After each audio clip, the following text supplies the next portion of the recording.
This is StratNews Global. I'm Amitabh Revi, and you're watching The Gist.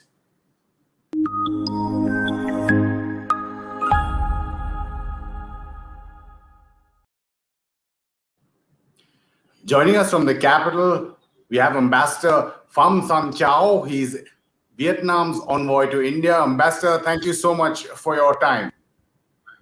Thank you for the opportunity. The pleasure is ours, Ambassador. Ambassador, India would like to thank Vietnam for the help that it's giving in these really troubled times, especially with the second wave hitting India.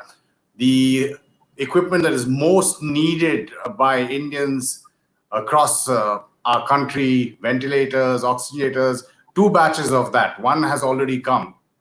Tell us a little bit more about the assistance that Vietnam is giving us. As you know, Vietnam and India enjoy a long-lasting and historical cultural linkages, and Vietnam stands ready side by side with India in any circumstances, especially at this crucial moment. That's why the first consignment of 109 ventilators and 50 oxygen concentrators have arrived in New Delhi a couple of days ago.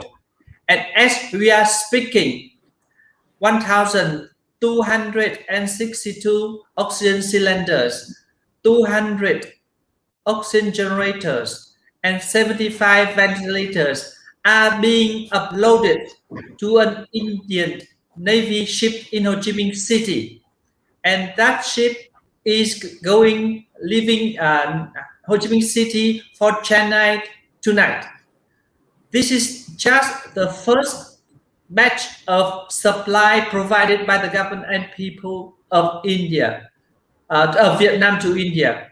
We are at the moment 11 events simultaneously happening by Vietnamese Buddhists, by Vietnamese friends and people who love India, sending all different equipments to India. You can see it in Andhra Pradesh, you can see it in Dar es Salaam, you can see it in Bihar, you can see it in New Delhi.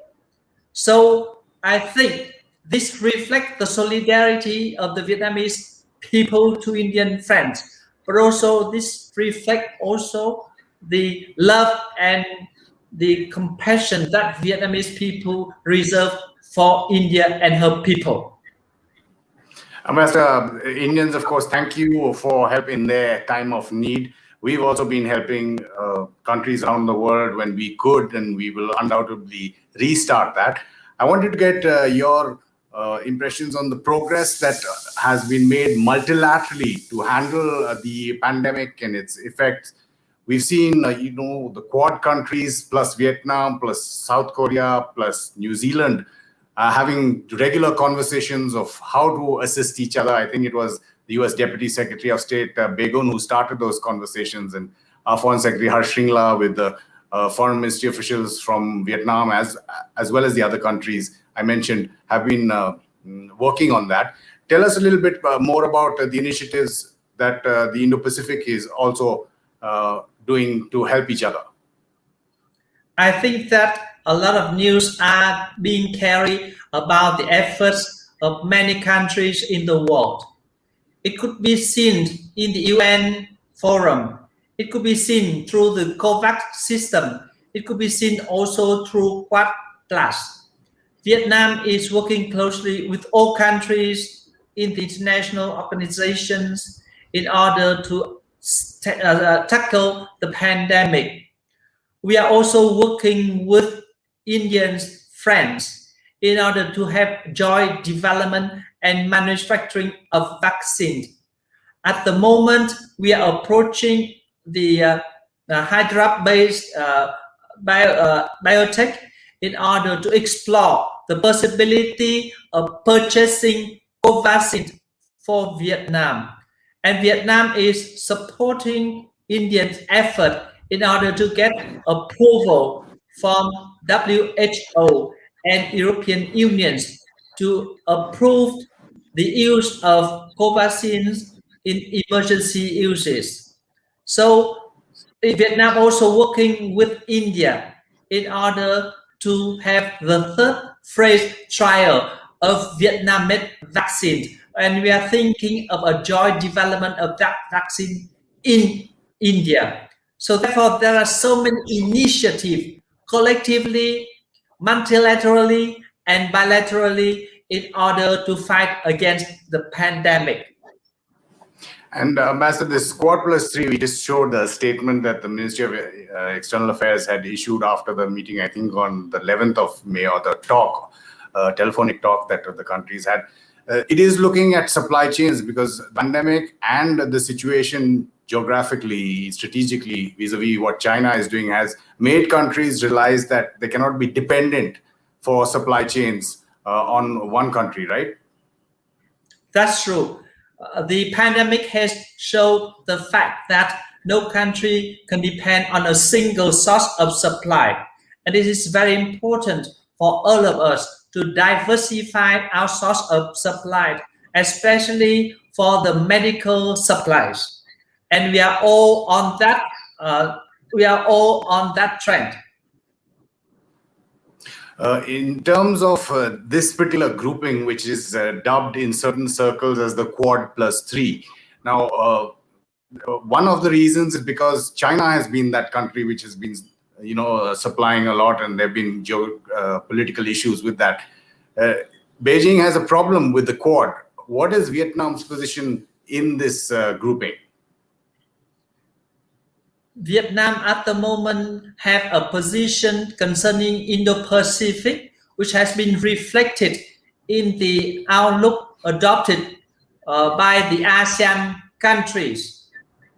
And the outlook of ASEAN on Indo-Pacific has many similarity with the vision adopted by India on the same.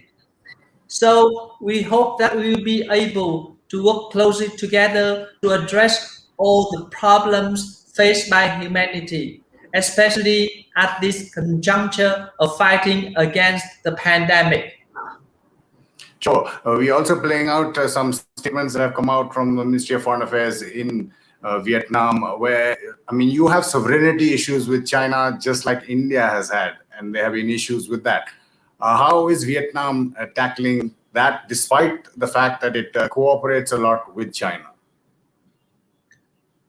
Vietnam's position is that we have repeated our consistent policy of resolutely and firmly and persistently protect our own legitimate interests and sovereignty. Therefore, on the one hand, we consider China as one of our major, comprehensive and strategic partner, but on the others, we work closely with China to make sure that we will be able to protect our sovereignty, our freedom, the freedom of navigation, the freedom of flight in South China Sea on the basis of international law, including UNCLOS.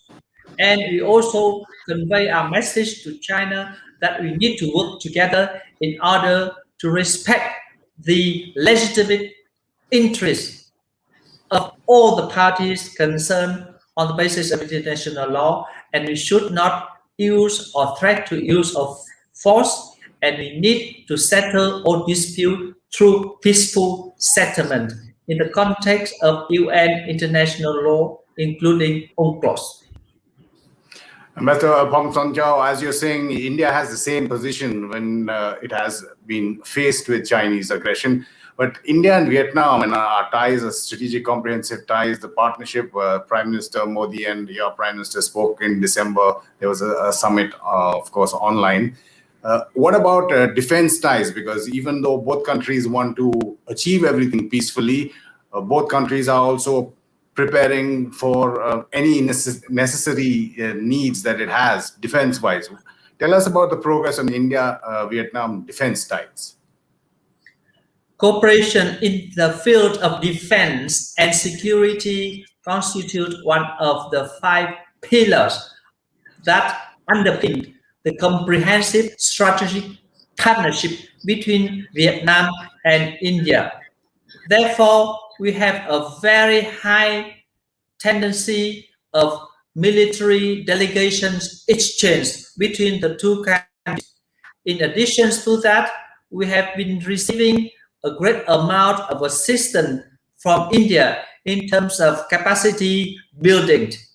And most importantly, recently Vietnam received 2 lines of credits. One is valued of 100 million dollars, and the other is 500 million US dollars. So we are working on both LOC, and the result is that we have get the first batch of ships or high-speed posts manufactured by India reserved for Vietnam. And we are going to work closely together in order to manufacture the same high-speed posts both in Vietnam. And in addition to that, we closely work together in other fields like peacekeeping operations in South Sudan. And we also work closely together in other fields as well at different multilateral forums like Sharia Forum or ADEM+. So those are the things where we have been working very close together between the military officers of the two countries. In fact, I've seen personally when we visited South Sudan, the cooperation that our peacekeepers have. We have our Indian Army's troops and doctors and educationists there, as well as you. In terms of defense ties, Ambassador, now there's been so much talk for so many years about India supplying the BrahMos missiles to Vietnam. What's happening about that? Last we heard it was coming through, but it was stuck because of financial reasons. Oh, on that matter, I don't have anything to comment further. Right. But you would confirm that there is a move because Russia has also confirmed third-party exports. I mean, an export to a third country like Vietnam. The only thing I can say that is we have a very strong relationship, what we call comprehensive strategic partner with both India and Russia. But do you think one of the reasons is because China is very upset about some kind of deals like this? Vietnam has also comprehensive strategy with China. True. So we want to be a friend with all countries in the world, especially with superpower or emerging superpower. As you talked about other areas of cooperation, economic ties. I mean, once this pandemic is dealt with, but even within the pandemic, I think Vietnam could be a big market for medical devices that India can also supply. I mean, I know you've been helping us currently in our situation, but overall? Of course, we are preparing a lot of scenario post-COVID. And one of the scenario is we try to create a different industrial zone reserved for Indian investors exclusively. And in that zone, we hope that we will be able to set up an area for pharmaceutical companies coming from India to work exclusively to manufacture. So this is one of the priority of our economic cooperation with India. Another wind of economic cooperation with India includes cooperations in the field of technology. Recently, we have the HCL group entering into Vietnam, and they have been starting their business in Vietnam, which is very promising according to them. So I hope that more high-tech companies like HCL, Infosys, Tata will continue to pull in Vietnam in the field of technology. In addition to that, we have very strong cooperation in the field of clean renewable energy. Many companies in Vietnam now turning to India in order to purchase all the turbine made in India. So this is also the area of strong cooperation between the two countries. In addition to that, we can increase our trade between the two sides. You can see that within the first 3 months of 2021, there is a boom in trade between our two countries, which goes up to 300% higher than the same period of last year. It means that the potential is very big.